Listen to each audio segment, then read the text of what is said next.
nasi kupitia nambari 0715103103 na 0769103103 kwa kutuma ujumbe wako mfupi wa maandishi kwa kuuliza swali, lakini hapo baadaye utapata nafasi ya kuweza kupiga simu moja kwa moja kuweza kuuliza swali kutokana na kile ambacho tunakwenda kukizungumza hapa. Na hapa studio ni naye Sheikh Shamsi Elmi, ni muhadhiri wa dini ya Kiislamu hapa mkoani Iringa, lakini vile vile ni katibu mkuu wa taasisi ya The Nurain yenye makao yake hapa mkoani Iringa. Sheikh Shamsi, assalamu alaykum wa rahmatullahi wa barakatuh. Wa alaykum assalam wa rahmatullahi wa barakatuh. Ni kukaribishe kwa moyo mkunjufu kabisa katika studio zetu za Radio Qibla FM, lakini pia ndani ya kipindi chetu hiki maalum ambacho tunakwenda kuzungumzia historia ya siku ya wanawake duniani. Ni tukio ambalo limekuwa likiadhimishwa kila mwaka tarehe 8 mwezi wa 3. Lakini je, Uislamu unaizungumziaje siku hii ya mwanamke duniani? Bismillahirrahmanirrahim. Alhamdulillah rabbil alamin. Wassalatu wassalam ala ashrafil anbiya'i wal mursalin nabiyina Muhammadin wa ala alihi wa sahbihi wa sallam, amma ba'd. Tunamshukuru Allah subhanahu wa ta'ala na kumtakia rehma na amani kiongozi wetu, mwalimu wetu, kipenzi wetu Bwana Mtume Muhammadin sallallahu alaihi wasallam. Nashukuru sana ndugu mtangazaji kuweza kunikaribisha katika kipindi hichi maalum ambacho umeona tuzungumzie hali ya mwanamke, nafasi ya mwanamke, hadhi ya mwanamke, historia ya mapambano ya haki za wanawake, lakini katika mtazamo wa Kiislamu. Katika Uislamu hakuna kitu kinachoitwa siku ya mwanamke duniani. Hii ni misamiati au ni msemo ambao umebuniwa na wanaharakati au na wapigania haki, na wamelifikisha swala hili katika meza za Umoja wa Mataifa, na hatimaye kaonekana kuna umuhimu wa kuwa na siku ya wanawake duniani. Na ni jambo ambalo lina historia ndefu, na nadhani tukipata muda huko mbeleni tutaligusia ilianza lini na malengo yake yalikuwa ni yapi. Lakini mimi nianze tu kwa kusema kwamba hali ya mwanamke katika historia imepita katika vipindi vingi tofauti tofauti. Ukiangalia takriban katika mwaka wa 600, tukisema 600 maana yake ni hii Christian era, ni mwaka huu ambao tunao sasa hivi, kama ni sasa hivi ni 2026. Sasa karne 14 zilizopita na ziada, hali ya mwanamke ilikuwa ni mbaya sana duniani. Sisi kama Waislamu, Qur'ani inatuhadithia hali ya mwanamke jinsi ilivyokuwa, lakini vile vile vitabu vya sunna na vitabu vya historia vinatuhadithia hali ya mwanamke jinsi ambavyo ilivyokuwa. Katika vitabu vya historia kabla ya Uislamu, ile historia inaitwa zama za ujahili. Zama za ujahili, yani zama za ujinga, zama za ushenzi. Sawa, nchi zote za Warabuni, nchi za Ulaya ndio zilikuwa zikiishi katika hali kama hiyo. Imeelezea jinsi ambavyo mtu alikuwa akipata mtoto wa kike anavyojisikia aibu mbele ya wenzake. Na vitabu vimeandika kwamba mtu akipata watoto wa kike anabadilika, sura yake inabadilika, anajificha kutokana na jamii. Of course alikuwa anasubiri mtoto kwa hamu, wakati mke wake anaangalia kujifungua, anasikilizia nje wakati wale wauguzi kwa wakati huo wamekwenda kumsaidia mke wake kujifungua, anakuwa na hamu kubwa ya kutaka kujua matokeo ya mtoto gani kampata. Lakini wanapokuja wale ambao wametoka kufanya ile kazi nzito ya huyu mama akajifungua, sura zao zinabainisha ni mtoto gani ambaye amezaliwa. Wakija na furaha, yule baba anaelewa moja kwa moja kama amepata mtoto wa kiume. Lakini akija kwa maana kwamba kama vile sio riziki, yani mtoto tena amefariki, wanajua kati ya mawili, ima mtoto mwenyewe amekufa au aliozaliwa ni mtoto wa kike. Kwa hiyo anawahi kuuliza, je, amefariki? Ni wa kiume amefariki au wa kike? Jibu analoambiwa kwamba bahati mbaya, pole sana, sio riziki, lakini umepata mtoto wa kike. Sio riziki maana yake huyo mtoto hataendelea kuishi. Ndivyo vitabu vinavyoelezea hali ilivyokuwa ya mtoto wa kike katika miaka hiyo ya 600. Ukiangalia Qur'an na kabla ya Qur'an, ukiangalia hali ya Ulaya ilivyokuwa mwaka 600 CE, mtu akaangalia akajaribu kugogo angalie. Mkutano mkubwa sana ulifanyika Paris, Faransa. Mkubwa sana. Kama hii mkutano ambayo inafanyika sasa hivi ya kujadili haki za wanadamu. Lakini mkutano ulikuwa umefanyika kwa ajili ya kujadili, je, mwanamke ni binadamu au ana chembechembe za ushetani? Fikiria ajenda ya mkutano, wanajadili huyu kiumbe anaitwa mwanamke. Zimekutana nchi za Ulaya, Paris, wanajadili ajenda yao kubwa, watoke na azimio kwamba je, mwanamke anastahili kuingia katika neno la binadamu au ni kiumbe ambaye ana chembechembe za ushetani ndani yake. Na hii inatokana na mafundisho ya dini za watu wa Ulaya kwamba aliyesababisha mpaka Adam akakosea alikuwa ni Hawa, na Hawa wenyewe wanamuita Eve, na Eve ndio ambaye alishawishiwa na shetani kumfanya Adam akosee. Kwa hiyo huyu Eve, je, ni mwanadamu aliyokamilika au bado ana ule ushetani wake aliyokuwa nao, ili waweze sasa kucategorize katika katiba zao na maeneo mengine, je, ni kiumbe wa aina gani? Of course mjadala ulikuwa ni mrefu na hatimaye walitoka na maazimio kwamba huyu si mwanadamu kamili, yani ni mwanadamu wa daraja ya pili. Kwa hiyo alikuwa ni kama mtumwa chini ya mwanamume, anaweza akauzwa, anaweza akakodishwa, anaweza akauawa, na mtu atasipelekwe mahakamani kama kamuua mke wake au kamuua binti yake, yani ilikuwa katika daraja ya aina hiyo. Qur'an imetusimulia hali ilivyokuwa katika dunia na hasa katika bara Arabu. Mwenyezi Mungu Subhanahu wa Ta'ala katika Qur'an, wa idha bushira ahaduhum bil untha dhalla wajhuhu muswaddan. Mmoja wao alikuwa akipewa habari njema ya furaha kwamba amepata mtoto wa kike, uso wake unabadilika na unasawijika, yani kwa huzuni, sawa? Wa huwa kadhim, anakuwa ni mtu ana hasira ndani ya nafsi yake. Yatawara min alqaum, anakimbia watu, anajificha kwa sababu ya fedheha ambayo imemfika. Min su'i ma bushira bihi, yani anakimbia watu kutokana na habari mbaya ambayo amepewa. Bushra ni habari nzuri, lakini yeye anaiona ni habari mbaya ambayo amepewa, na anajiuliza ayamsikuhu ala hunin, je, aendelee kumlea huyu binti kwa udhalili na aendelee kupata ule udhalili, am yadusuhu fi turab, am amchimbie katika udongo, yani amzike akiwa yuko hai, amuue tuseme. Ala saa ma yahkumun, hakika ni maamuzi mabaya waliokuwa wakiyatoa. Sasa ndugu yangu mtangazaji, nimekupa tu kwa ufupi hali ilivyokuwa kabla ya ujio wa dini tukufu ya Kiislamu, na Qur'an imeripoti hali ya jamii ilivyokuwa na inavyomwangalia mtoto wa kike. Hii ndio historia ilivyokuwa kabla ya Uislamu, lakini Uislamu ulivyokuja sasa ukaleta mabadiliko. Naam, labda kabla tujaangalia sasa mabadiliko ya Uislamu katika zama hizo, ambacho hasa kilichofanya na kuweza kumuona mwanamke ni mtu wa namna hiyo, kipi hasa kilipelekea kwa zama hizo sasa? Ndiyo kumuona kama vile ni si mtu kamili, ama kuna jambo lingine ambalo jamii ile limezeshwa kwamba mwanamke ni mtu wa namna hii na ndio maana akaweza kuonekana katika hali hiyo?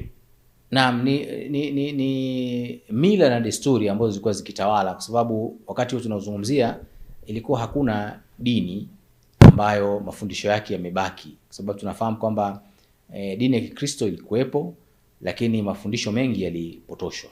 Na hata kikao ambacho nilizungumzia, wamekaa watu Paris wakazungumza, hawakuwa ni watu tu wa kawaida, walikuwa vile viongozi wa dini wapo. Sasa kulikuwa kuna fikra nyingi za uzushi ambazo zilikuwa zimeenezwa kuhusiana na mwanamke, na walikuwa wanashindwa kutafsiri na kumuelewa mwanamke vilivyo, kwa sababu saikolojia ya mwanamke ni tofauti na mwanamume jinsi alivyo. Hiyo ilikuwa ni sababu ya kwanza. Sababu nyingine ni kwamba wanawake walikuwa ni sababu ya inapotokea vita, mwanamke ashiriki kwenye vita. Kwa hiyo ilikuwa wanaona ni aina fulani ya mzigo kwenye jamii.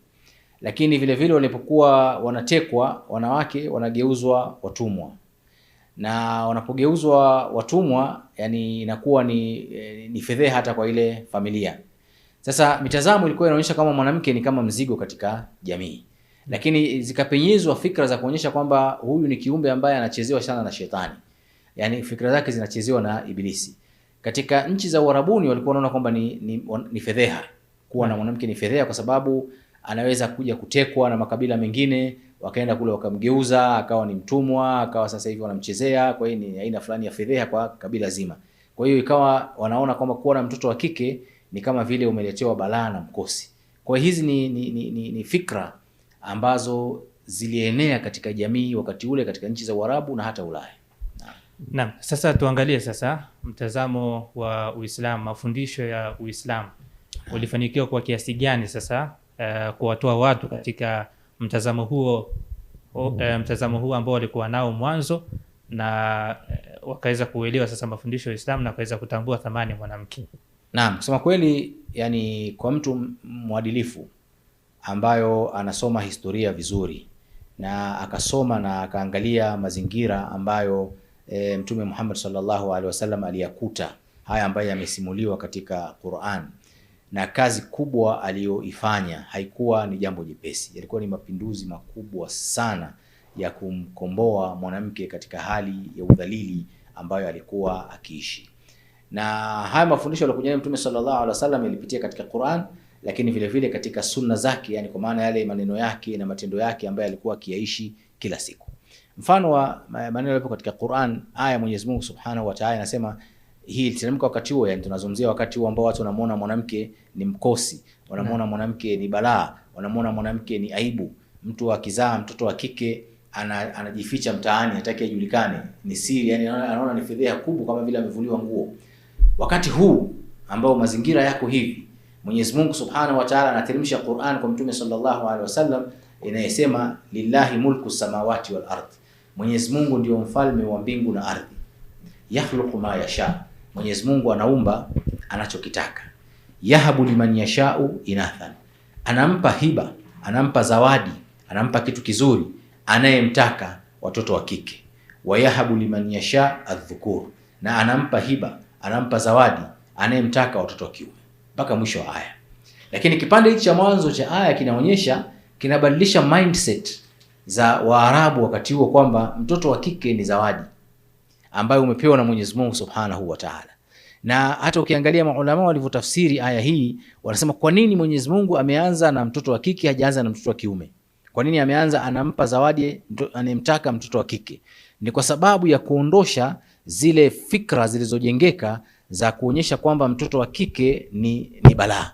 Sawa, hii ni Qur'an imeanza hivyo, na imeonyesha kwamba mtoto wa kike ni hiba. Hiba maana yake ni zawadi nzuri ambayo mtu anapewa, sio mkosi. Kwa hiyo ikabadilisha ile terms ya kwamba huu ni mkosi, hii ni balaa, hii ni aibu, ikaleta neno jingine kwamba hii ni zawadi inatoka kwa nani? Kwa Mwenyezi Mungu Subhanahu wa Ta'ala, unapopata mtoto wa kike. Lakini katika hadithi ya Bukhari, hadithi sahihi kabisa ya Mtume sallallahu alaihi wasallam, ambayo nayo ni mapinduzi makubwa. Leo sisi tunaisoma hadithi hii, huwezi kuelewa uzito wake, unaona kama ni hadithi ya kawaida tu.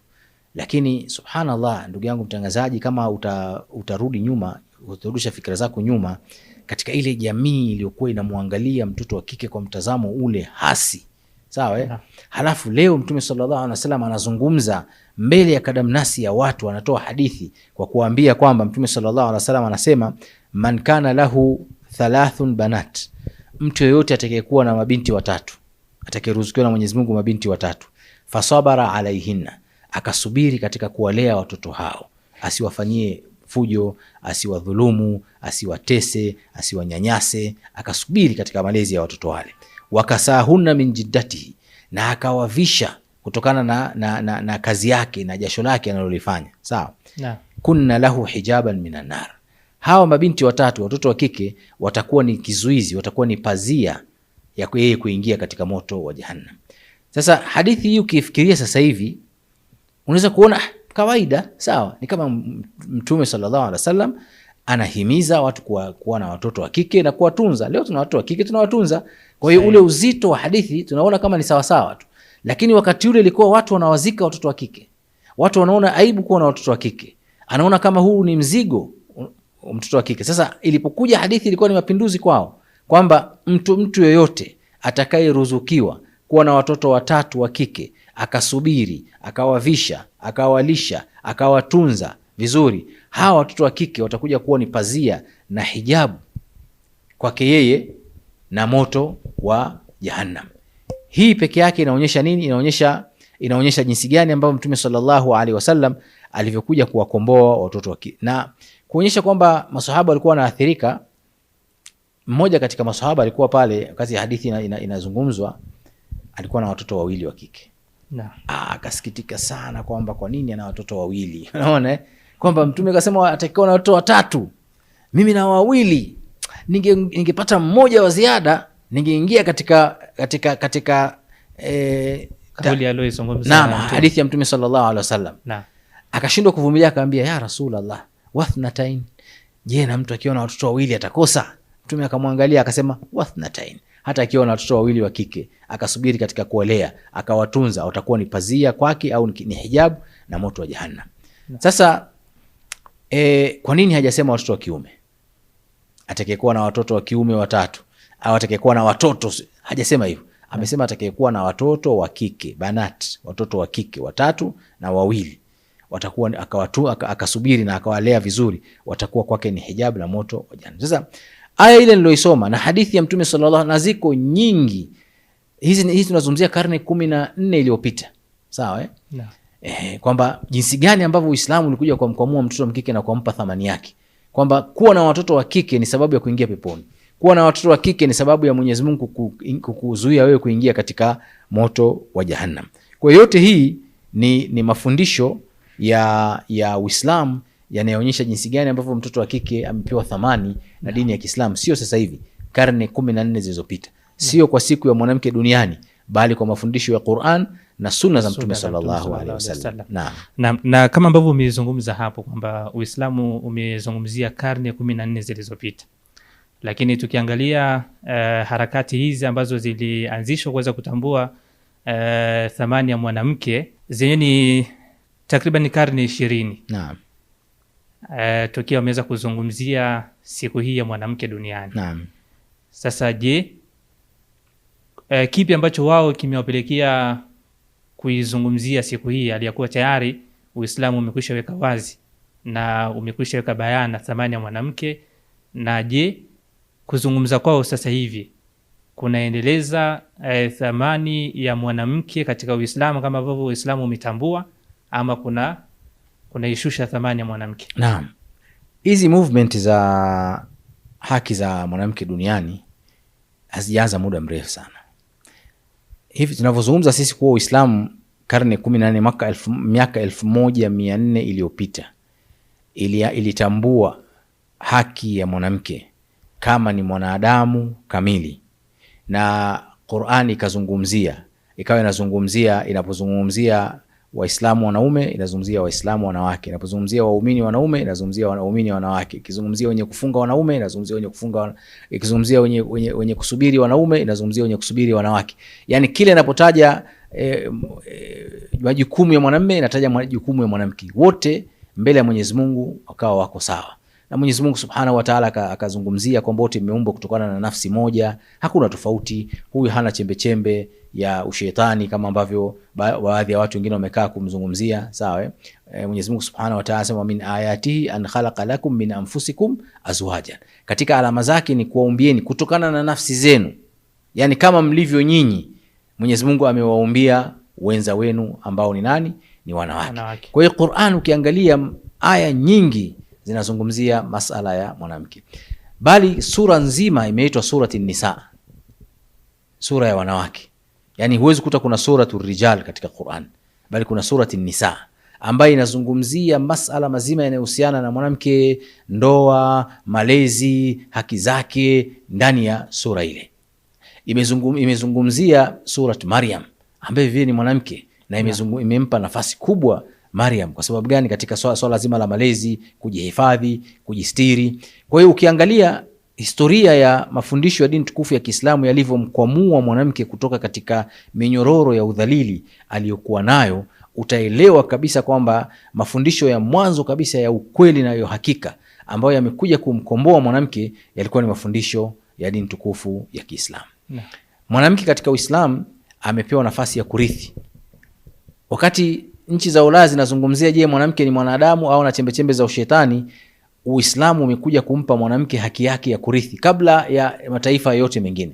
Leo utakuta watu ambao walikuwa hawana ustaarabu huo ndio wanajitahidi sasa kukaa mstari wa mbele kuanza kukosoa Uislamu, kwa maana ya kwamba Uislamu bwana unamnyima mwanamke mirathi, unampa nusu anayepewa mwanamume, wakati mwanamke anarithi zaidi ya mwanamume katika maeneo mengine.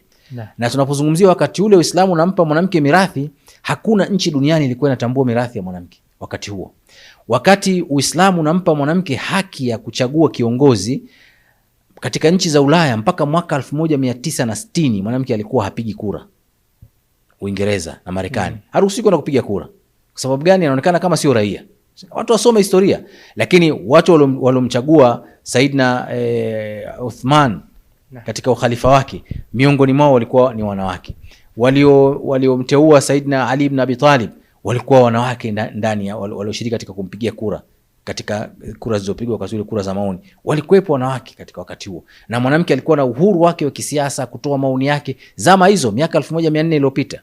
Lakini mpaka mwaka 1960 mwanamke katika nchi za Ulaya alikuwa amekandamizwa na hawezi kupiga kura. Sio hivyo tu, hata ukirudia ukiangalia ukisoma historia ya Uingereza utakuta mwaka 1960 Uingereza yani sheria zilikuwa zinampa uhuru mwanamume wa Kiingereza kumuuza mke wake. Kumuuza sokoni kabisa, anaenda kumuuza kama anavyouza vitu vingine. Imekuja ikakatazwa sio muda mrefu, ni karne iliyopita, karne moja iliyopita. Kwa hiyo tunapozungumzia harakati za wanawake duniani na historia yake, hizi harakati zilianza mwaka 1960. Na zilianzishwa kwa sababu gani? Kwa sababu baada ya vita vya kwanza vya dunia na ikaja vita vya pili vya dunia, na yakaja mapinduzi yanaitwa kama ilivyokuwa sasa hivi kuna mapinduzi teknolojia ya mawasiliano. Wakati ule kuna mapinduzi ya masuala ya viwanda, ndio ilikuwa mambo ya uzalishaji na viwanda vimeanza. Ilikuwa ni zama zinaitwa industrial era, zama za viwanda. Wakati zama za viwanda vimeanza, kukawa kuna uchache wa wafanyakazi viwandani, kwa sababu wanaume wengi walikuwa wamekwenda kwenye vita, kwa vita vya kwanza vya dunia, vita vya pili vya dunia, wako vitani na wengi walikufa vitani. Kwa hiyo kukawa kuna uhaba wa nguvu kazi. Sasa makampuni makubwa yakaanza kufanya kampeni. Kampeni gani? Ya kumtoa mwanamke kutoka nyumbani aende akafanye kazi. Kwa hiyo ikaanza kuzungumziwa haki za mwanamke. Mwanamke anataka azalishe, atoke akafanye kazi, awe na kipato chake. Ukiangalia ukweli kabisa ilikuwa anataka kumpeleka mwanamke kiwandani. Wakapelekwa kweli, wakatoka, wakaenda wakawa sawa, wanafanya kazi viwandani, wanafanya kazi kwenye migodi, wanafanya kazi kwenye njia za treni kutengeneza, kwa sababu ya uhaba ule. Kwa hiyo ikawa ni kama fulani, aina fulani ya kudai haki, lakini in the same time ni kumtumia mwanamke vibaya. Mtu arudi akaangalia historia jinsi ilivyo. Wakajitokeza wanaharakati sasa, wakaanza kuangalia mwanamke, wanaangalia katika mtazamo wa Ulaya kwamba mwanamke amenyimwa haki zake nyingi za msingi, anatumika kama mashine ya kuzalishia watoto tu, lakini yeye hana haki za msingi. Kwa hiyo ikajitokeza movement ambayo inaitwa ni feminism, na mpaka sasa hivi ipo. Ni movement ambayo inapigania haki za wanawake. Na wakaandika vitabu. Mwanaharakati mwingine anaitwa Betty Friedan, huyu ni muasisi wa hiyo feminism. Yeye aliandika kitabu kinaitwa The Feminine Mystique. Aliandika kitabu hicho mwaka 1963. Sawa? Ndani ya kitabu hicho alisema the woman in the house is living in the concentration camp. Kwa mwanamke anapokuwa nyumbani kwake anaishi katika concentration camp, zile kambi za kama jela, yuko jela yani. Sawa, ni mfungwa. Huyu tunamuita mama wa nyumbani ni mfungwa. Amefungwa katika jela ya mume wake. Kwa hiyo anatumikishwa na mume wake, anazalishwa na mume wake, analea watoto wa mume wake. Yeye ni mtumwa, hana nafasi yote, hana jambo lolote. Kwa hiyo akaandika kitabu hicho na wakaanza kukihamasisha, na hichi kitabu kikaanza kupigiwa debe. Ndio hapo zikaanza harakati za nini? Za haki za wanawake duniani. Sio za kumkwamua mwanamke, lakini kumtoa mwanamke katika asili yake ya kuwa mwanamke, kumpeleka mwanamke huyu akafanye kazi kwenye migodi, akawe driver wa matreni, aende akafanye kazi, atoke nje, na kumfanya huyu mwanamke ahisi kwamba yeye kuwa ni mlezi wa familia yake, ni mama wa nyumbani, ni aibu kwake. Kwa maana ni goalkeeper tu, anakaa hana shughuli yote, hana kazi yote, hazalishi kitu chochote, bila kuelewa kwamba sio anazalisha yeye. Mwanamke anamtengeneza mwanadamu, yuko pale kwa ajili ya malezi, na ndio jukumu alilopewa na Mwenyezi Mungu. Kwa hiyo kina Fredi, huyu mwanamke Betty Friedman, wakaanza movement zao za harakati hizo kuanzia Marekani, Canada, Australia na nchi za Ulaya za kumtoa na kubadilisha mindset za wanawake na kuwatoa majumbani kwamba kukaa nyumbani ni ujinga, ni udhalili, ni kumtumikia mwanamume. Wakaanza kuzungumzia kitu kinaitwa reproductive rights, yani haki ya kuzaa. Kwamba mwanamke sio chombo cha kuzalisha tu. Anatakiwa yeye mwenyewe awe na haki, aamue kwamba nitazaa mtoto mmoja au sizai kabisa. Hiyo ingie katika haki zake. Kwa sababu mwanamke ndio anaathirika katika masuala ya kiuchumi, awe na uhuru wa zae au asizae, awe na uhuru wa kutoa mimba, akiona hii mimba haifai, asizuiliwe na mume wake au na mtu yoyote yule, awe na uhuru wa kuzaa bila mume. Muone, anaweza tu akaamua kuzaa bila mume, anaweza akachagua mume mwanamume anayemtaka yeye mwenyewe, sawa, akazaa naye. Mambo masuala ya ndoa ni masuala ya utumwa. Zikaanza hizi fikra kuenezwa maeneo mbalimbali katika nchi za Ulaya, sawa. Sasa hii ndio ikazaa hizi zinaitwa siku ya mwanamke duniani. Siku ya wanawake duniani. Hatusemi kwamba wanawake walikuwa hawanyanyaswi, la hasha. Wanawake wamenyanyasika sana. Wamenyanyasika sana, wamenyanyaswa na wanaume sana, wamenyimwa uhuru wao sana. Lakini ukiangalia chanzo cha movement hii haikuwa aslan kumkwamua mwanamke. Ilikuwa lengo ni kubadilisha mindset ya mwanamke, ajione kwamba yeye kuwa mwanamke ni dhalili, bali anatakiwa awe kama mwanamume. Anapokuwa kama mwanamume ndio haki zake zimekamilika. Hiyo ndio mindset ya waanzilishi wa hizo wanaharakati hao, ambao walihamasisha wanawake wasizae, muone, na wengi wao kweli walikataa kuolewa. Wasichana wengi walikuwa hawazai, wanaona kwamba kuzaa ni kama aina fulani ya udhalili, na wakawa mpaka wanakataa maumbile yao. Hii ilianza kuanzia mwaka 1960 na iliendelea. Lakini sasa hivi ndio wanaanza kuona kwamba walikosea na wanajaribu kurekebisha. Naam. Na Sheikh, tunaona hapo sasa, tuje sasa katika jamii yetu moja kwa moja. Tunaona ni jamii ambayo imeathirika na harakati hizo ambazo zilianzishwa katika mambo mengine ya kijamii. Lakini ukija katika swala zima la mirathi, kama ambavyo tumezungumza kwamba Uislamu unatambua thamani ya mwanamke katika urithi, ndio wanaangalia sheria ya Uislamu unazungumziaje katika upande huo. Lakini katika upande mwingine wa masuala ya kijamii, naweza nikasema wametekwa na fikra hizi za harakati ambazo zilianzishwa ambazo ni nje ya Uislamu. Je, nini hasa ambacho kilipelekea kuweza kuwa katika hali hii? Naam, sababu kubwa ni sababu za kiuchumi. Kwa sababu mwanamke alidhalilishwa baada ya kuwa mwanamume ameshindwa kuelewa majukumu yake kama mwanamume. Na hii inaizungumzia katika nchi za kimagharibi zaidi kuliko nchi za Kiislamu. Katika nchi za kimagharibi wanawake hawa walivyoanza kudai hizi haki zao ambazo tumezizungumza, wakawa wanazungumzia swala la kwamba mwanamke kama atashindwa kujitawala kiuchumi, ataendelewa kudhalilishwa na mfumo uliopo, ambao mpaka sasa hivi tunaendelea kama ni mfumo dume, wanasema wengine mfumo dume. Unaona? Kwa hiyo kujitawala kiuchumi maana yake ni kutoka na kufanya kazi. Uislamu ukatazi mwanamke kufanya kazi. Tunaelewa kwamba Bi Khadija radhiallahu anha alikuwa ni mfanya biashara, alikuwa ni bilionea na ni mwanamke wa Kiislamu, na alikuwa ni mke wa Mtume sallallahu alaihi wasallam. Na hata Mtume alipokuja kumoa hakumkataza kufanya biashara, walikuwa wanafanya kazi. Wanawake wengi walikuwa wakifanya kazi, lakini ni kazi gani walikuwa wakizifanya? Je, zinafanana na hizi kazi za sasa hivi? Kwa hiyo kikubwa ambacho kilifanyika ni kwamba kubadilisha mindset ya mwanamke, kuihusisha na masala mazima ya uchumi, kwamba yani mwanamke awe na uchumi wake na ujitegemea na asiendelee kutegemea uchumi wa mwanamume. Awe na fikra zake na uhuru wake wa kujiamulia mambo yake yeye mwenyewe. Kwa hiyo fikra hizi zilivyoanza kuzaa taratibu zikapelekea kuharibu familia. Leo tunavyozungumza, familia nyingi sana za nchi za Ulaya zimeathirika kwa sababu zile role ambazo zilikuwa hazipo sasa hivi. Hamna role ya mwanamume, hamna role ya mwanamke. Wote mko sawa. Umeona? Mnaishi katika nyumba kimkataba, sio kama mume na mke. Na hili swala limeanza kuathiri nchi za Ulaya. Kwa hiyo mabadiliko haya kwa bahati mbaya sana yamepenyezwa kuja katika nchi zetu za Kiislamu na nchi za Kiafrika ambazo zilikuwa zina mila zake na desturi zake, nazo zikapenyezwa kupitia media, zikapenyezwa kupitia taasisi za elimu, mashule na vyuo vikuu zikapenyezwa kupitia masala ya kiuchumi, masala ya mikopo, masala na mambo mengineyo. Kwa hiyo lengo ikawa sasa hivi kumtengeneza mwanamke awe kama mwanamume, wanahisi kama mwanamke kuwa katika ule womanhood yake kama mwanamke ni udhaifu na ni mapungufu. Kwa fikra zikaingizwa kupitia katika media. Mambo haya yanazungumzwa, na ukiangalia radio zinavyozungumza, mimi nafuatilia vipindi vingi sana katika masiku kama siku za wanawake, vitu gani ambavyo vinazungumzwa mule ndani. Kuna watu wanaitwa wanaharakati, wanazungumza katika warsha, wanatoa masemina na vitu vinginevyo. Yote ni kumjenga mwanamke sasa hivi ili aweze wanasema kwamba atoke katika zile pingu zinazomfunga.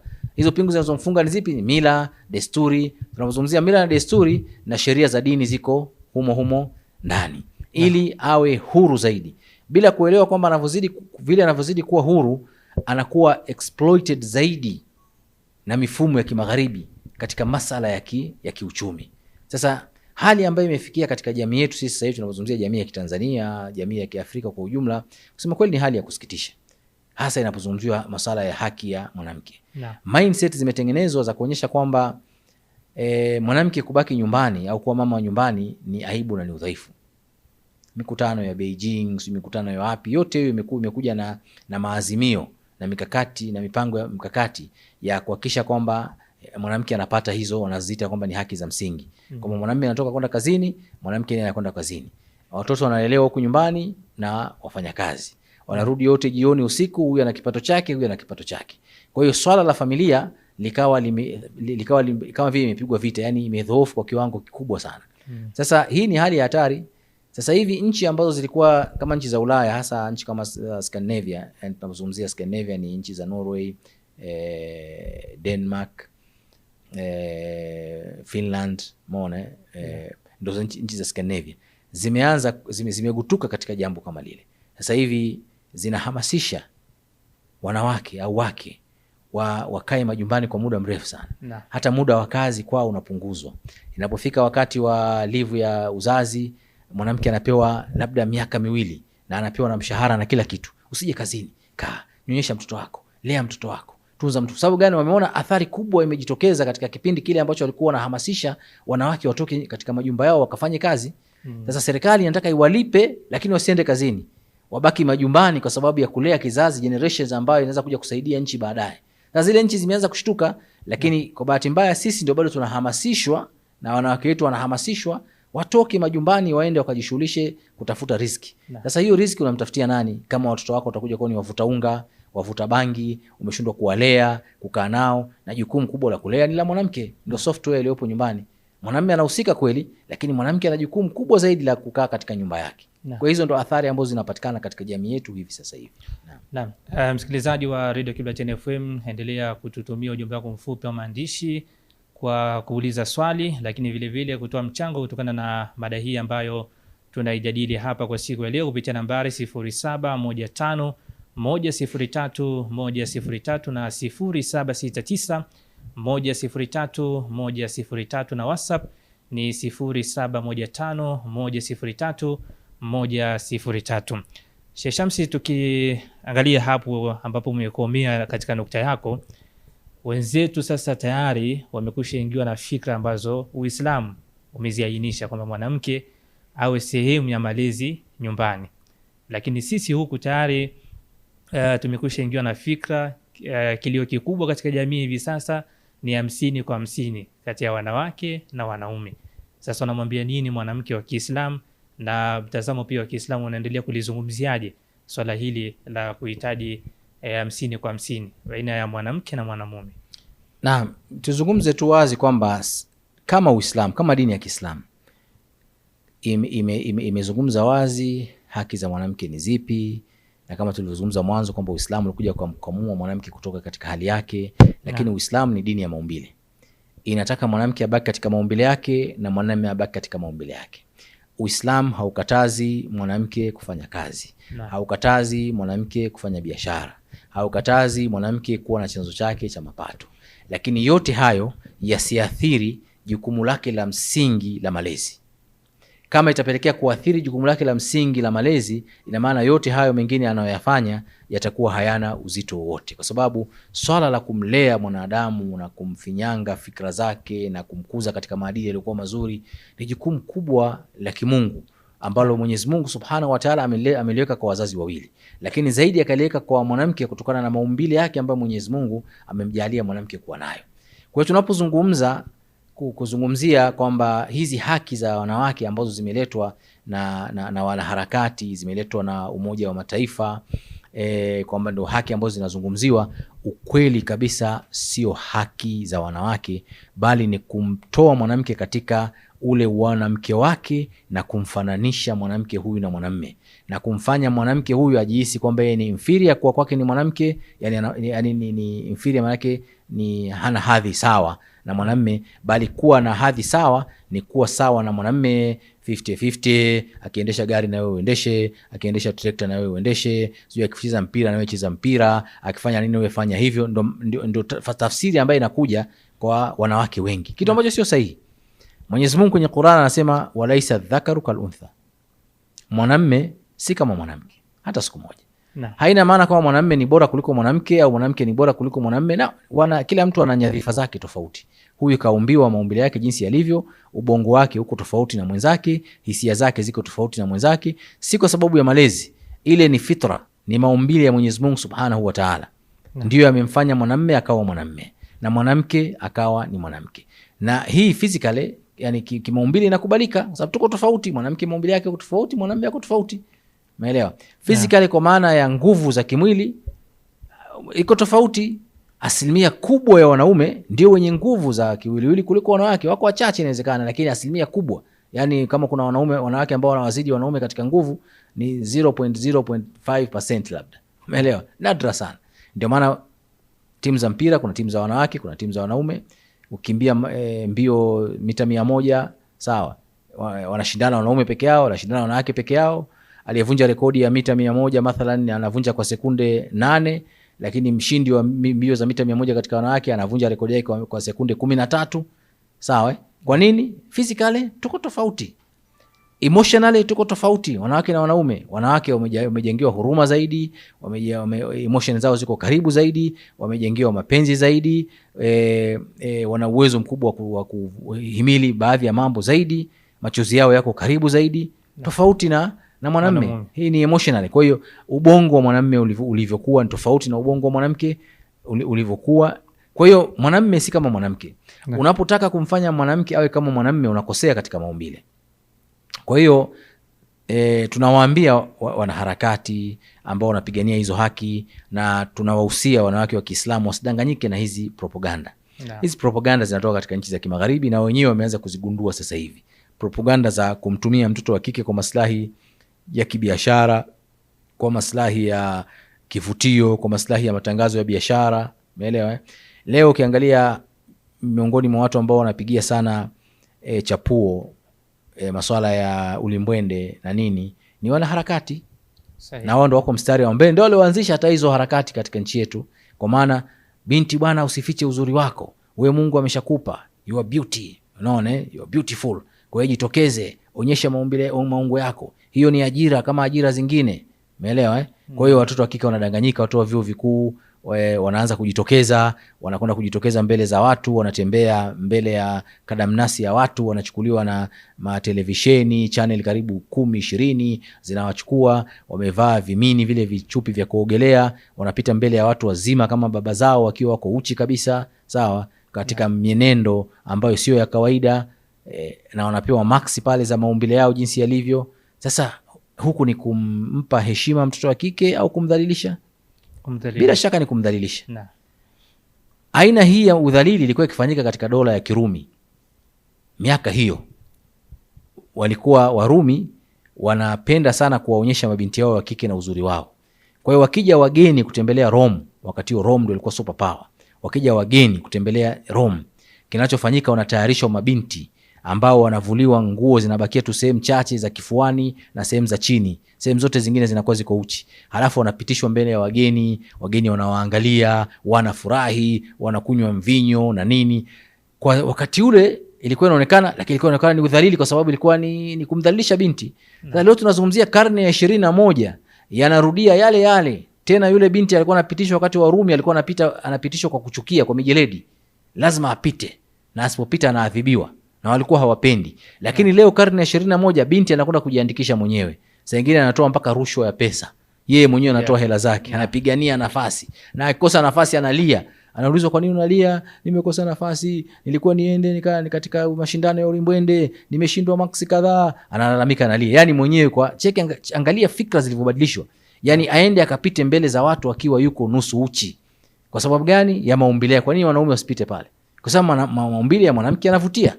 Okay, ameshapita, amefaulu, amekuwa Miss Tanzania, Miss Universe, Miss gani? Anafanywa nini? Anapewa zawadi ya gari, labda watampa labda zawadi ya nyumba. Akishamaliza pale anamfuata makampuni sasa. Makampuni ya nguo, makampuni ya viwembe, makampuni sijui ya lotion, makampuni ya nini, yote anataka waweke picha yake katika magani yao ya biashara. Kwa hiyo unakuta kiwembe ambacho ananyonyolea mwanamume ndevu, lakini picha ya mwanamke iko pale. Sijui kitu gani, picha ya mwanamke iko pale. Kwa hiyo anakuwa sasa hivi ni yuko katika kuuza bidhaa. Mtu anaye havutiki na bidhaa, lakini anavutika na picha ya mwanamke alikuwa nusu uchi, yuko kwenye picha ya bidhaa ya sabuni, sijui ya kiwembe, sijui ya lotion, sijui ya nini, anakwenda kuiangalia na mvuta, anakwenda kuinunua.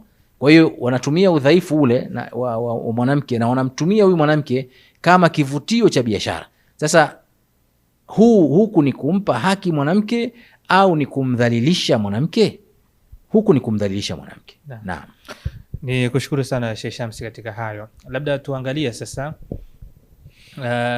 jamii hivi sasa, pia mwanamke amekuwa akijifakharisha pale ambapo ana uwezo wa kufanya kazi ambazo ilitakiwa zifanywe na mwanamume. Sasa kama kiongozi wa dini na viongozi wa dini kwa ujumla wake, wana nafasi gani ya kuweza kulizungumzia hili katika jamii, kwamba Uislamu haujataka iwe hivyo, bali Uislamu umethamini thamani ya mwanamke na unataja hizo kufanya kazi, lakini kazi ambazo anatakiwa kufanya ni kazi husika ambazo zipo katika uwezo wake. Ieleweke wazi kwamba hatusemi hapa na hatuzungumzii kwamba IQ ya mwanamume ni kubwa kuliko IQ ya mwanamke. Hatuzungumzi hicho kitu, na wala Uislamu haujazungumzia hilo jambo. Wote ni binadamu tuliokamilika, wote tuna uwezo katika maeneo mbalimbali. Lakini Mwenyezi Mungu ametofautisha kati ya nyadhifa ya mwanamume na wadhifa wa mwanamke. Sasa kama Waislamu tunachotakiwa kukifanya ni kurudi katika mafundisho ya dini tukufu ya Kiislamu, kuwalea watoto wetu katika misingi hiyo. Malezi ndio yametupeleka tukafikia hapo, kwamba wazazi wenyewe tumekuwa tuko busy, tunapeleka watoto wetu katika shule ambazo hazieleweki, shule zenye mitazamo ya kimagharibi. Wewe mwenyewe umesoma katika shule za aina hiyo, na unaona kwamba na mtoto wako akasoma katika shule za aina hiyo, shule inafaulisha vizuri, wanafunzi wote wanapata A pale, unaweza ukasomea ukaja ukawa daktari, ukawa engineer, ukawa nini. Kwa hiyo mzazi anaangalia performance ya shule, lakini haangalii vitu vinavyopandikizwa kwa mtoto wake katika shule ile. Kwa hiyo anampeleka mtoto katika shule za aina hiyo ambazo fikra zote ni za kimagharibi. Mazungumzo yote pale yanayozungumzwa na walimu na group discussions za wanafunzi wengine, wote wanazungumzia masala ya fikra za kimagharibi ambazo kusema kweli zimepitwa na wakati. Wa magharibi wenyewe hawazitaki fikra zao, wanazikimbia sasa hivi. Lakini sisi tunazungumzia fikra hizo. Kwa hiyo ina maana mtoto huyo anavozidi anapata zile fikra zake zinafinyangwa na jamii ambayo inamzunguka na mfumo wa kielimu. Baadaye atakuja kuwalea watoto wake hivyo hivyo. Ndio maana tunaambia jukumu kubwa la kuwalea watu wetu katika misingi ya kujitambua na kutambua nafasi zao kama watoto wa kike na watoto wa kiume zinaanzia nyumbani. Anapoona wazazi wake jinsi ambavyo walivyo, anavyopewa maelekezo na wazazi wake, anapopelekwa katika shule zenye mielekeo ya Kiislamu, akafundishwa pale, akaonyeshwa kwamba nafasi ya mtoto wa kike ni ipi, mtoto wa kiume ni ipi, kazi ambazo anatakiwa kuzifanya mtoto wa kike ni zipi. Kuna kazi hawezi kuzifanya mtoto wa kike kwenye migodi. Huwezi kumpeleka mtoto kwenye migodi. Huwezi kumpeleka mtoto wa kike akaendesha maroli. Sawa? Umeona kuna mwanamke mmoja anajisifia ni maroli anakwenda mpaka Kongo. Safikiria sasa kama huyu ana watoto nyumbani, ana mume nyumbani, sawa? Hiyo haki iko wapi ya kifamilia katika kazi za aina hii? Mwanamke anaweza kuwa nurse hospitali, anaweza kuwa daktari wa kuwatibu wanawake wenzake, anaweza kuwa mwalimu na ni kazi nzuri sana kwa mwanamke kuwa mwalimu, kwa sababu ndio kazi yake aliyoumbwa nayo. Anaweza akafanya kazi kwenye kampuni, yani kazi zile ambazo zinalingana na nafasi yake kama mwanamke. Hazihitaji kutumia misuli mingi, hazihitaji kumfanya asafiri sana nje ya nchi labda. Msikilizaji wa Radio Kibla FM, karibu sana kupitia nambari 0715103103 na 0769103103. Tuweze kupokea simu yako kwa kuweza kuuliza swali, lakini vile vile kuweza kutoa mchango kutokana na mada yetu hii ambayo tunaijadili hapa studio, mtazamo wa Uislamu juu ya siku ya wanawake duniani. Uislamu umelizungumziaje swala hili? Kama ambavyo mwanzo tumeweza kupata historia na tumeweza kuzungumza mengi juu ya namna ambavyo Uislamu unaizungumzia siku hii. Bila shaka umeweza kuwa na uelewa na umeweza kutosheka na yale ambayo yamezungumzwa hapa na Sheikh Shamsi, lakini tunakaribisha simu na message kupitia nambari hizo ambazo nimekutajia hapo, ili tuweze kuungana kwa pamoja. Kama kuna sehemu hujapata uelewa mzuri, basi tuweze kukuelewesha. Kwa hivyo karibu sana kupitia nambari hizo ambazo nimezitaja hapo, 0715103103 na 0769103103. Sheikh Shamsi, wakati tunasubiri simu ya msikilizaji, labda tuendelee kuiangalia sasa namna ambavyo jamii imeendelea kuwa na hamasa ya kusherehekea siku hii ya wanawake duniani na yale ambayo yanazungumzwa kupitia hadhara tofauti tofauti na mikutano tofauti tofauti.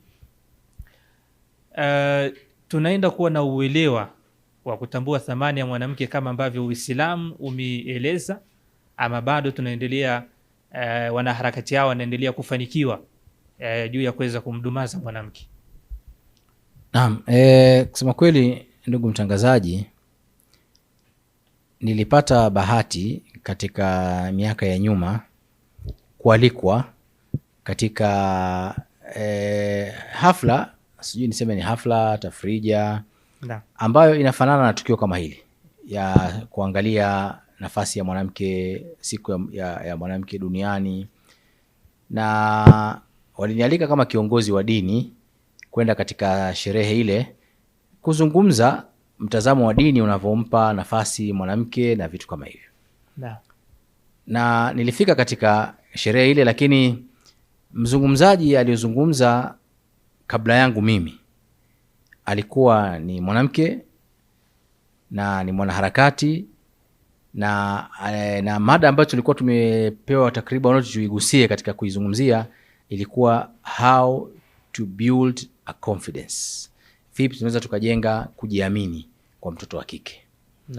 Sasa yule dada katika presentation yake ikawa kwa kiwango kikubwa sana anatoa mashambulizi makali sana kwa watoto wa kike ambao wanajifunika manguo. Maone, kwa maana wanaficha. Akawa anasema maneno kusema kwamba unamkuta binti mzuri kabisa mrembo, lakini amejifunika manguo kama mama mzee. Sawa, sasa we Mungu amekupa vitu vyote hivyo vizuri, alafu unavificha, ujiamini. Hiyo sio katika confidence. Unaona, hapo hujajenga confidence. Confidence ni yule ambaye anaonyesha yani jinsi ambavyo Mwenyezi Mungu amemjalia, lakini anajiamini. Kwa hiyo akazungumzia swala lile, lakini vile vile akazungumzia kuwa na haya, kwamba unakuta mtoto wa kike akiitwa mbele za watu kama hapa kuzungumza, anaanza kuonaona aibu na anapatwa na jasho. Sawa, tumezoea siku katu na umauma kucha. Dunia sasa hivi nataka mtoto wa kike mwenye kujiamini, anaweza akasimama akazungumza na akahivi na sijali. Kwa nini hawezi watoto wa kiume, kwa nini watoto wa kike washindwe? Akazungumza point nyingi, yani sana. Ndio maana anazungumzia kwamba hizi movement za aina hii zina aina fulani ya kuwajenga mabinti zetu katika misingi ambayo inawezekana sio sahihi. Umeona? Sasa mimi nilipopata nafasi ya kuzungumza ilibidi nibadilishe mada yangu. Nilishanatayarisha mada yangu, nikabidi nibadilishe. Kwa sababu huyo dada alikuwa akizungumza pale, ukimwangalia kwanza amevaa wigi. Yaani zile nywele zilizo kichwani kwake sio za kwake. Yaani ukimwangalia usema huyu ni Muhindi, Mwarabu, Msomali, sawa? Unashindwa kuelewa ni mtu wa aina gani. Ukiangalia sura yake jinsi alivyo, lotion alizozipaka, macream, anaweza kuwa ana rangi 3 katika mwili wake. Yani sura ina rangi tofauti, mikono ina rangi tofauti, miguu ina rangi tofauti. Lakini ukiangalia makucha yake yote aliyokuwa nayo ni ya bandia. Ukiangalia kope zake zile sio za kwake, ndefu, zimenyoka, zimekuja hivi. Yani of course kila kitu katika mwili wake ni artificial. Alafu huyu ndo anasimama sasa hivi kuwa lecture mabinti na mabinti zetu wa Kiislamu na kuambia kwamba kujifunika funika manguo hayo ni kuficha uzuri wako, na kwamba hiyo ni mtu kutojiamini na kutokuwa na confidence. Mimi ilibidi ule wanasema nini, uzalendo ulinishinda na uvumilivu ulinishinda. Kwa nilivyosimama na mimi sikumwataki as a person. Mimi niliataki ile hali jinsi ilivyo. Nikazungumzia kuhusu confidence na nikasema mtoto wa kike ambaye umezaliwa na wazazi wako wawili ukiwa ni mweusi na ni Mwafrika, lakini ukaenda ukanunua macream ya kubadilisha ngozi yako, sawa, ikakufanya uwe mweupe, ufahamiki kama ni Mwarabu au sio Mwarabu, hiyo ni kutojiamini, ni inferiority complex, na hiyo vile vile ni kutokuwa na confidence. Mtoto wa kike umepewa na Mwenyezi Mungu nywele zako nzuri kabisa, sawa, ambazo watu wengine wanaweza kuwa wanazitamani, ukizipaka mafuta zinang'aa, ukizisuka zinakuja vizuri, lakini leo unakwenda kuvaa nywele za bandia ambazo ni watu wamenyolewa huko India katika ibada zao wanazozifanya, na nywele zimekuja kuuzwa, sawa, unakuja kuzivaa wewe leo, unaona ndio urembo na unajivunia kwamba umependeza, lakini ukweli ni kwamba umeshindwa kuthamini kile ambacho Mwenyezi Mungu amekupa, ambazo ni nywele zako hizo ulizonazo za Kiafrika, na ni nywele nzuri. Umekwenda kuvaa wigi, nywele za Kihindi. Sasa confidence, sasa wakati nazungumza, of course watu wanacheka kwenye ukumbi, kwa sababu hahitaji yani elimu kubwa sana kuelewa kwamba hichi kinachozungumzwa kinamhusu nani. Na mimi nilizungumza vile kwa makusudi, kwa sababu kuonyesha kwamba hawa watu ambao wanajifanya ni wanaharakati wanawalecture mabinti zetu kuhusiana na masala yanayohusiana na kujiamini na kuwatoa katika utamaduni wao na mila zao na dini zao kwa sababu ya utamaduni wa Kimagharibi. Nao wanafaa wapewe lecture kuhusiana na inferiority complex waliokuwa nayo ya kutothamini uafrika wao ambao wanao. Sasa hizi movement zinafanyika kila mwaka. Lakini watu wanaojiita kama ni wanaharakati, sio wote, baadhi yao wanatumia fursa hizo kuwapandikizia watoto wa kike mila na desturi ambazo hata sio za Kitanzania. Tuachilia mbali masuala ya dini, hata sio za Kitanzania kuwapandikizia. Kwa sababu gani? Ni misaada ya kimataifa, mitazamo ambao wameipata wao wa Kimagharibi, bila kujali mila na desturi ambazo zinawatawala hawa mabinti, wawaelezee kutokana na mazingira yao ambayo wanayaishi. Dada yetu Zainab Jolie kutoka Belgium anasema kwamba anatusikiliza na anakupongeza kwa uwasilishaji wa mada namna ambavyo umeweza kuiwasilisha. Nashukuru sana. Lakini pia kuna msikilizaji anasema asalamu alaykum wa rahmatullahi wa barakatuh. Nami namtakia alaykum salaam wa rahmatullahi wa barakatuh. Anasema hivi, vipi kuhusiana na umiliki wa mali kati ya mwanamume na mwanamke? Je, inakuwaje? Na umiliki wa mali, mwanamke ana haki ya kumiliki mali, mwanamume ana haki ya kumiliki mali. Na kama anaulizia kwamba mwanamke na mwanamume manake ni mume na mke, Uislamu uko wazi kabisa kwamba mwanamke hata kama akiolewa, mali anazozimiliki ni za kwake, sio za mume wake. Yeye ndio ana khiari ya mali ile, ampe mume wake amsaidie, ana khiari aitumie mali ile katika investment ya familia, ana khiari kuwasaidia watoto wake, ana khiari kuwasaidia ndugu zake peke yake. Wala sheria haimlazimishi. Kwa hiyo mwanamume ndio ana wajibu wa kuiangalia familia yake, ana wajibu wa kuitunza familia yake, lakini mali ya mwanamume ya mwanamke ni mali yake yeye mwenyewe, inamuhusu yeye mwenyewe. Allahu a'lam. Naam, ndugu yetu mwingine anasema asalamu alaykum wa rahmatullahi wa barakatuh. Nami nawatakia alaykum salaam wa rahmatullahi wa barakatuh. Anasema samahani, huenda nitakuwa nje ya mada, lakini anasema mimi nilimkosea sana mwanaume wangu, yani mume wake. Anasema tena kwa miezi 5 sasa, lakini anashindwa kusamehewa kwa sababu alimkosea pakubwa. Je, afanye nini ili apate msamaha? Na kwa sababu anampenda, anasema sina namna, naomba msaada. Najua anasikiliza Kiblateni sasa hivi, kwa hivyo kupitia nasaha zako huenda akaweza kusamehewa. Naam, ni vizuri kwa mtu kujikiri makosa yake, pamoja na kuwa hajaeleza makosa yenyewe na si hataki kuyafahamu tukiwa tuko live, na amesema tu kwamba ni makosa makubwa.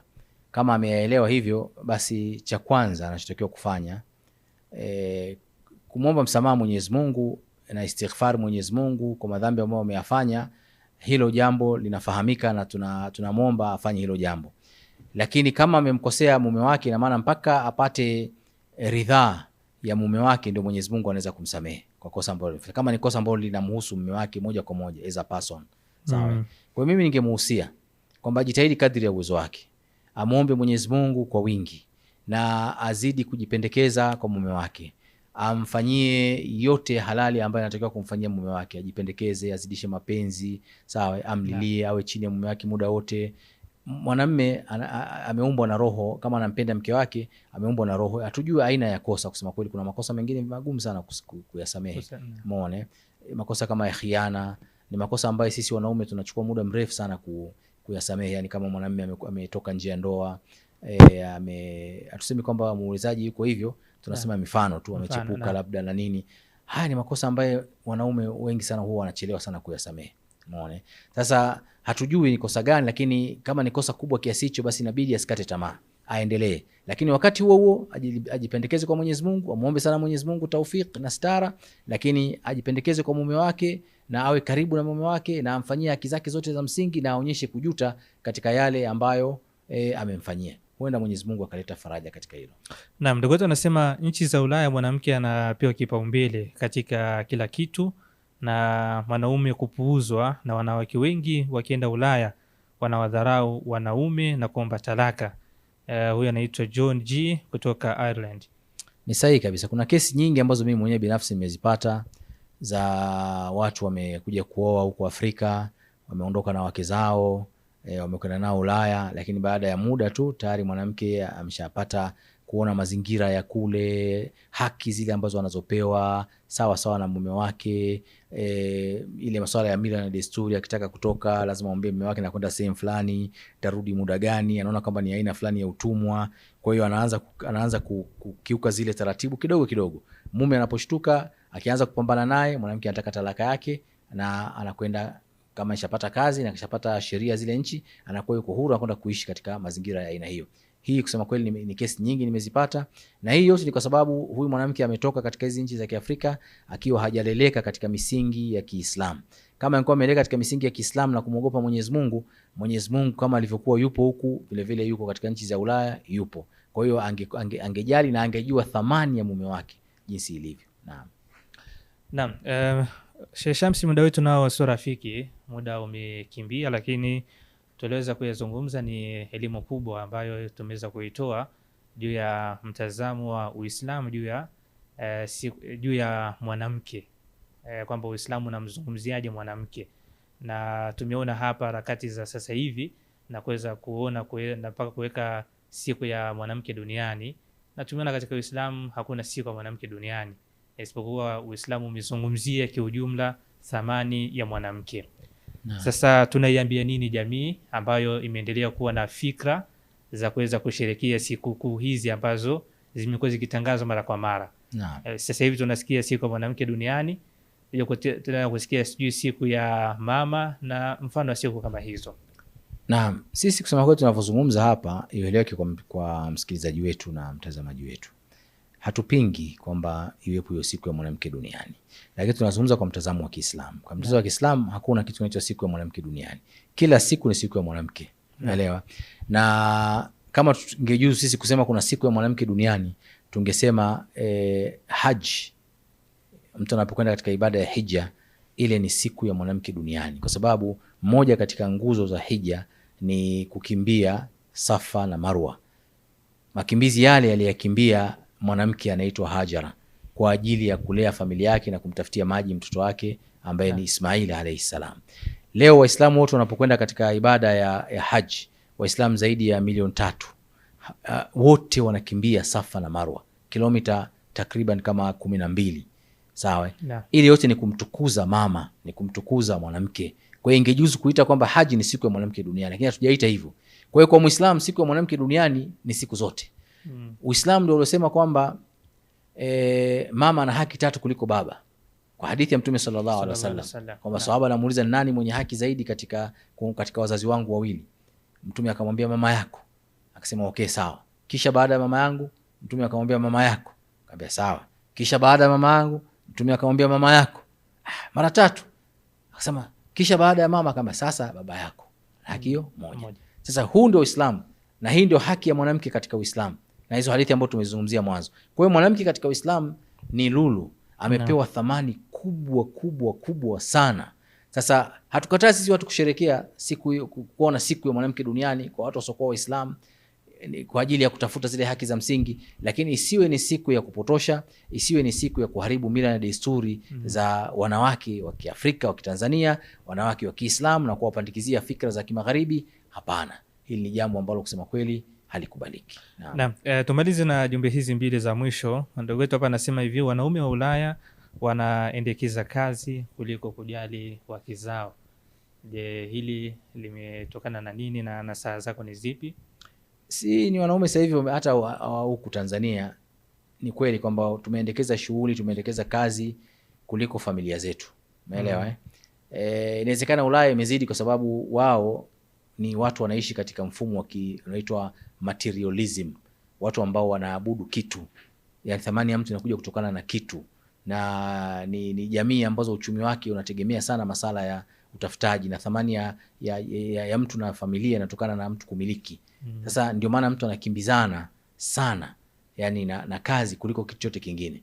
Ni sahihi, lakini sasa hii imeanza kuja kwetu vile vile. Sasa hivi kwetu huku thamani ya mtu haipo katika utu wake, bali thamani ya mtu ipo katika kitu ambacho anakimiliki. Ndio maana watu wanatoka asubuhi, baba na mama wanatoka saa 11 alfajiri, kila mtu anaenda kutafuta pesa, wanarudi saa 4 usiku. Lakini wana nyumba nzuri, wana gari ya kutembelea, inawezekana wana shamba, inawezekana wakati wa sikukuu wanakwenda kijijini kwao kusherekea, wanavaa vizuri, ni vitu. Lakini ule utu wa mwanadamu wote umekuwa haupo, kwa sababu watoto wanalelewa katika misingi ya hovyo kabisa nyumbani, na hiyo imekuwa sio muhimu kwao. Huyu mwingine anasema wanawake wa Ulaya tuna upweke, tunakosa muda wa wanaume, hiyo ndio chanzo cha kubadilika. Hili pia wanakosa muda wa waume zao, kwa hivyo wanakuwa wapweke, ndio chanzo cha kubadilika. Naweza kusema kwamba ndio chanzo cha kufanya wenyewe sasa kuweza kudai sasa na wenyewe waingie katika majukumu, wakafanya majukumu ambayo huenda mwanaume ndo alitakiwa aweze kuyafanya majukumu hayo. Naam, inawezekana, lakini mimi najua msukumo mkubwa ni kiuchumi.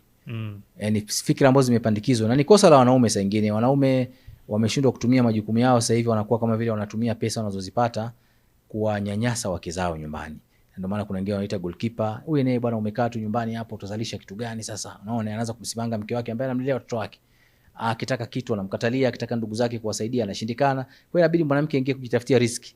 Hatukataa sisi mwanamke kufanya kazi, lakini ile ambayo itarandana na maumbile yake na haitaathiri familia yake na malezi yake. Naam, ni kushukuru sana Sheikh Shamsi, na nikupe fursa ya kuweza kutoa neno la hitimisho kwa ujumla kutokana na mada yetu hii ambayo tumejadili siku ya leo. Mimi nashukuru kupata fursa hii ya kuzungumzia swala la wanawake, na kwa mnasaba huu ambao unakuja mbeleni ya dunia kuwa inaadhimisha siku ya mwanamke, na tumependa tuzungumzie kwa mtazamo wa Kiislamu. Mimi na saa ambazo nimependa kuzitoa zinahusiana na familia za Kiislamu kwa ujumla. Kwamba vita iliyopo sasa hivi ni vita ya familia, na familia ndio tofari la mwanzo linalojenga jamii, na familia inapokuwa dhaifu itatoa watoto ambao ni madhaifu. Leo vijana wengi wanalelewa na single mothers, ni kwa sababu ya movement za aina hii. Na mwanamke anajisikia fahari kuwa yeye peke yake anamlea mtoto wake, amejipatia mtoto peke yake kutoka kwa mwanamume ambaye labda hajulikani, na anamlea yeye mwenyewe na anamkuza yeye mwenyewe, kwa hiyo hakuna tatizo lolote, bila kuelewa psychologically yule mtoto atazaliwa atakuwa na mapungufu katika makuzi yake. Umeona? Sasa single mothers wamekithiri katika jamii tulionayo hivi sasa, na yote ni kwa sababu ya mabadiliko makubwa yanayojitokeza wanaita ya utandawazi katika ulimwengu tulionao hivi sasa.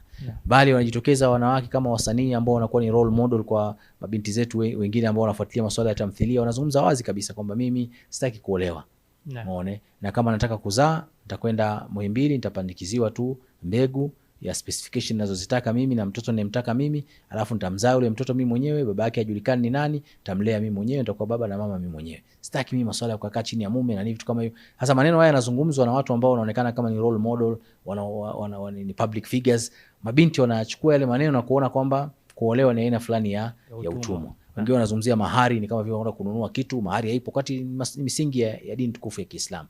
Kwa hiyo kuna umuhimu mkubwa wa familia zetu za Kiislamu zikaelewa kwamba vita kubwa sasa hivi inapiganwa katika familia, na familia inapokuwa imedhoofu, jamii itakuja kudhoofu. Kwa hiyo ni lazima turudi katika misingi yetu ya asili, turudi katika mafundisho ya Qur'an, mafundisho ya sunna za Mtume sallallahu alaihi wasallam, kwa ufahamu mwema mzuri wa kisasa, yani ambao utarandana na mazingira tulionayo, ili tuweze kuwafahamisha jamii yetu kwamba kama Muislamu anatakiwa afanye nini katika mazingira tulionayo hivi sasa. Naam, ni kushukuru sana Sheikh Shamsi kwa hitimisho hilo na uwasilishaji wa mada ambao umeweza kuwasilisha hapa tokea mwanzo mpaka kufika hapa tamati mwa kipindi chetu hiki maalum. Msikilizaji wa Radio Kibla FM na mtazamaji wa Kibla Online TV, kama ambavyo nilikujuza mwanzo kabisa kwamba siku ya wanawake duniani huadhimishwa kila tarehe 8 ya mwezi wa 3 kila mwaka. Na siku leo tumekuwa na kazi moja tu ya kuweza kuzungumza juu ya Uislamu unalizungumziaje tukio hilo. Bila shaka umeweza kufaidika na yale ambayo Sheikh ameweza kuyazungumza hapa. Hivyo mimi nisiwe mzungumzaji sana, ni kuache na uweze kuyafanyia kazi yale yote ambayo yamezungumzwa hapa. Mimi ni Saadi Suleiman, ndiye ambaye nilikuwa nikikuendeshea kipindi hiki maalum, na mgeni wangu alikuwa ni Sheikh Shamsi Elmi. Wabillahi tawfiki, wassalamu alaikum wa rahmatullahi wa barakatuh.